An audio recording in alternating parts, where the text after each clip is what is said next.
the fall of 1978, after 3 days of hard Appalachian rain, a University of Tennessee at Chattanooga archaeology professor named Walter Kinnard was walking down Cherry Street in downtown Chattanooga when he noticed something wrong with the water. It was not draining toward the storm grates the way it should have. It was disappearing straight down into a seam at the base of a 19th century brick storefront, into a gap that had no business being there. Kinnard knelt at the edge of the sidewalk and found the crown of a brick archway pressed into the earth. A wooden window frame still bolted into the brickwork on either side of it, sealed shut behind more than a century of packed soil. It was the kind of arch a builder puts over a storefront window when he wants light and customers for 100 years. This one had neither. It looked out on nothing but dirt. That single buried window is where this story starts, but it is not where it ends. Behind that window, and dozens like it up and down Cherry Street, sit rooms that were once someone's ground floor. Carved staircases, ornamental plaster, arched doorways finished to a standard nobody wastes on a basement. Every one of them now sits under 6 to 20 feet of fill that nobody in Chattanooga has ever fully explained. This video follows 2 threads. The account handed down about what Walter Kinnard found underground, and the documented history of what actually happened to the city in 1867. Sometimes those 2 threads line up cleanly. Sometimes they don't. We are not going to tell you which you are. Today we are examining 3 kinds of evidence.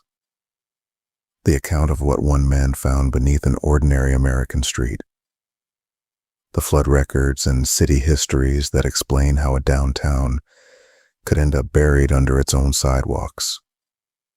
And the enormous gap in the paperwork, sitting exactly where an explanation should be.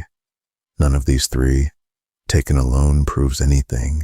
Put side by side, they leave you with an American city that is, by simple physical measurement, standing on what used to be its second floor, and a civic record that never quite says why. We will lay out what is documented, what is only reported, and the point where the 2 stop lining up. By the end, you can decide for yourself whether downtown Chattanooga buried its own history by accident or by design. Cherry Street in 1978 was not a place anyone expected to find a mystery. It was 4 lanes of asphalt, parking meters, and brick commercial buildings that had stood since Reconstruction. The kind of street a city stops looking at closely once it has driven down it 10,000 times. Kinnard had walked it himself for years without noticing the arch at his feet, and he later admitted the only reason he saw it that afternoon was the rain. 3 days of steady downpour had swollen every crack in the pavement, and water was finding paths through the city that the city itself had forgotten it had. Most people who saw that same puddle of vanishing water that morning would have stepped around it and kept walking. Kinnard stopped because the sound was wrong. Water draining into an open storm system makes one kind of noise. Water draining into a hidden void makes another, hollower and slower, and he said afterward that it was the sound, more than anything he could see, that made him crouch down on a wet sidewalk in his good shoes to look closer. He went inside the building above the arch, a dry goods storefront that had been renovated a dozen times since the 1870s, and asked the owner if he could see the basement. What he found at the bottom of the stairs told him immediately that the word basement was wrong. The ceiling was 12 feet high. The staircase was wide enough for 2 people to pass comfortably, with a turned banister carved in a style no one installs below street level. and set into the far wall, at what would have been eye height on an ordinary ground floor, was a window framed in wood, glazed in old glass. Behind it there was no alley, no light well, no courtyard. Just packed earth pressed flat against the pane, the way it would look if someone had buried the entire back half of the building without ever removing the glass. Kinnard crossed the block, walked into a second building, and found the same thing waiting for him. Then a third, a doorway that opened onto a wall of dirt, a window with an ornamental keystone above it, built by someone who clearly expected the public to walk past it and admire the craftsmanship, now sitting more than 10 feet below a parking meter. He told a Rotary Club audience the following year that he checked more than 20 buildings along Cherry and the surrounding blocks and found the same pattern behind almost everyone. Elaborate ground floor detailing, buried under fill with no engineering record attached to it, anywhere he could find. According to the account he gave repeatedly over the following years, utility crews working the district's underground lines told him about spaces that never appeared on any city map, corridors linking basements that had once been separate buildings, doorways bricked over on one side and packed with soil on the other, a network of rooms the workers accessed routinely and the city had never formally surveyed. Kinnard called the whole hidden layer underground Chattanooga, and by his own account, it kept him up at night, not because of what he'd found, but because of what he could not find alongside it: a permit, a contract, a single newspaper account describing who decided to bury the first floor of an entire commercial district, and why. If you enjoy documentaries that dig into forgotten American history through records, architecture, and the accounts of the people who found it first, consider subscribing for more of this kind of investigation. To understand what is buried beneath Cherry Street, we begin in 1867, the year the Tennessee River very nearly erased Chattanooga from the map. The city sat wedged into a bend of the river, squeezed between Lookout Mountain and Missionary Ridge, in a narrow valley that funnels every drop of rain that falls across the surrounding Appalachian slopes directly through its downtown. That geography had made Chattanooga valuable. It was one of the most important railroad junctions in the post-war South, and both armies had fought over it during the Civil War specifically because of that rail access. It also made Chattanooga vulnerable, and by 1867, the war-scarred city was rebuilding fast, with merchants along Market and Cherry Streets putting up brick storefronts with limestone foundations, tall display windows, and finished lower levels, meant to be seen, not hidden. Then, in March of 1867, after weeks of heavy rain across the Tennessee Valley, the river rose faster than anyone downtown had seen it rise before. Flood stage records kept for the Tennessee River at Chattanooga list the 1867 crest as one of the highest ever measured at that gauge, a record that stood for decades afterward. Contemporary accounts describe water moving through the business district fast enough to carry off livestock and lumber, a military pontoon bridge torn loose from its moorings, and residents pulled from upper-story windows by boat. When the water finally receded, Chattanooga was left holding a question every river town in America eventually has to answer. How do you keep rebuilding in a valley that can drown you at any time? The answer other American cities gave to that exact question is thoroughly documented. Chicago spent the 1850s and 1860s physically jacking up entire blocks of buildings, sometimes multiple stories at a time, and packing new fill underneath them to lift the whole city above the swampy grade of the Chicago River, a project covered at length in period engineering journals and city council minutes that still survive. Seattle did something similar after the Great Fire of 1889, rebuilding its downtown one full story above the old street level and simply leaving the original ground floors intact below the new grade. A history now preserved and open to the public through the Seattle Underground Tour and the city's own municipal archives. Both projects generated mountains of paperwork, contracts, engineering drawings, itemized budgets, newspaper coverage that ran for years. According to local retellings, Chattanooga did something comparable after 1867, raised the street grade around its damaged commercial core, using hauled-in fill, burying the original ground floors under what became a new, higher Cherry Street. If true, it would put Chattanooga in the same company as Chicago and Seattle, a river city that, quite literally, built a new city on top of the wreckage of the old one. The trouble is what happens when you go looking for Chattanooga's version of that paper trail. Kinnard spent years searching for it. According to his own account, he found no engineering plan authorizing a regrade of Cherry Street or any surrounding block. No city council resolution ordering it. No itemized budget. No construction timeline. No photographs of crews hauling fill. The kind of images that survive in abundance from the Chicago and Seattle projects.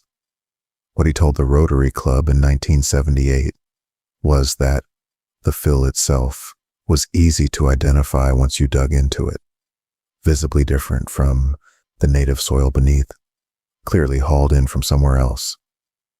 But the who, the when, and the how much simply were not written down anywhere he could locate.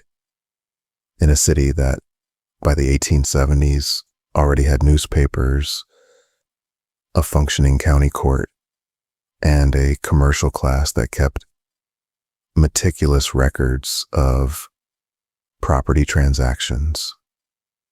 And the scale of what would have needed doing was enormous.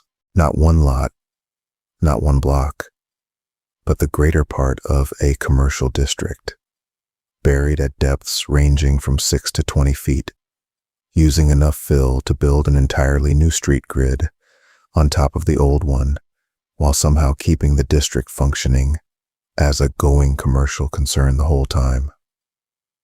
A project on that scale, in Chicago or Seattle, produced a permanent, searchable public record.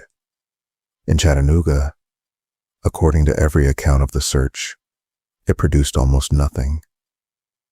Kinnard did not stop at the sidewalk arches. He went inside building after building and documented what the basements themselves were telling him. In one department store, built in the 1880s, a wide staircase with a carved banister descended to a finished lower level, with plaster walls and decorative trim. Workmanship no builder invests in a room meant to stay dark and unseen. Along its north wall, brick archways framed in wood opened into alcoves that dead-ended in retaining walls of packed earth, exactly where a rear entrance would once have opened onto a side street. A few blocks over, in a building that once housed a civic organization, arched window crowns sat at ankle height along the current sidewalk. Ornamental stonework designed to be admired at eye level, now viewed only by anyone who happened to look down while waiting for the light to change. Building after building told a version of the same story. The most expensive architectural details, the widest storefront entrances, the tallest display windows, sitting below the modern grade, facing nothing but soil and the underside of a parking meter. None of it read as accidental. A builder does not carve a banister or set a keystone into a wall meant to disappear underground within a decade of being finished. Every sealed room Kinnard measured had been built to be seen, used, and walked through by paying customers, which is exactly what makes its burial so hard to wave off as ordinary basement construction. Kinnard hoped, by his own account, that Chattanooga would eventually open its underground the way Seattle had, turning a genuine architectural mystery into a public attraction. It never happened. The spaces were scattered across dozens of privately owned buildings with no single point of entry and no coordinated survey connecting them. In December of 1980, Walter Kinnard died, and his survey of underground Chattanooga died with him, unfinished. No one at the university formally picked it up. A small research center at UTC that carries a version of his name has, to this day, never produced the comprehensive underground survey he spent his last years trying to complete. The gap he identified decades earlier was never closed. It was simply left standing the way he'd found it. A city with a documented flood in 1867, a documented practice of grade raising in comparable American cities, and no documented explanation of its own for why its own downtown cites one full story above where it was built. That absence is, on its own, a real and measurable fact, not a rumor. Property records, city directories, and newspaper archives from the period sit in the collections of the Chattanooga Public Library's Local History Department and the Tennessee State Library and Archives. Everyone who has gone looking through them, before Kinnard and after him, keeps arriving at the same conclusion. A project of that scale should have left a paper trail, and in Chattanooga's case, it largely did not. The account did not stay quiet after Kinnard's death. In the years that followed, a local preservation researcher began compiling historical photographs of downtown Chattanooga from the 1870s through the early 1900s and setting them against modern images of the same street corners, looking for a single frame that would settle the question. A photograph clearly showing Cherry Street at a visibly lower elevation than it sits at today. What that photographic comparison reportedly turned up was not one dramatic before and after. It was evidence of gradual, piecemeal change, sections filled at different times for different documented reasons. Some for streetcar construction, some tied to later municipal projects, spread out across several decades, rather than concentrated in a single organized effort right after the flood. That complicates the tidy version of the story without erasing the underlying puzzle. Partial, incremental fill explains some of what sits underground today. It does not obviously explain buildings with first-floor architectural detailing sealed uniformly, 6 to 20 feet down, all at once, in a pattern too consistent to be entirely accidental. What is left, fairly stated, is this: enough physical evidence to take the underground seriously, and not quite enough documentary evidence to call it settled. Here's where Chattanooga stops being a local curiosity and becomes one data point in something larger. Seattle has its underground, Chicago raised its blocks, Portland has documented tunnels beneath its old town district with arched doorways sealed against fill. Underground Atlanta preserves storefronts, buried beneath a later viaduct system. Each city has its own individually documented explanation: fire, flood, drainage, railroad expansion. But step back far enough and a pattern appears that no single city-by-city account fully addresses. across the United States, in cities separated by hundreds of miles. The same basic anomaly turns up in buildings from the same narrow window of American history, the second half of the 19th century. Elaborate ground floors sitting below the modern grade, doorways and windows facing packed earth instead of daylight. These cities are not scattered at random. They cluster along river systems and railroad corridors in the exact decades when American railroads, banking, and industrial capital were consolidating at a pace the country had never seen before. Chattanooga's buried floor, examined on its own, is a strange local footnote.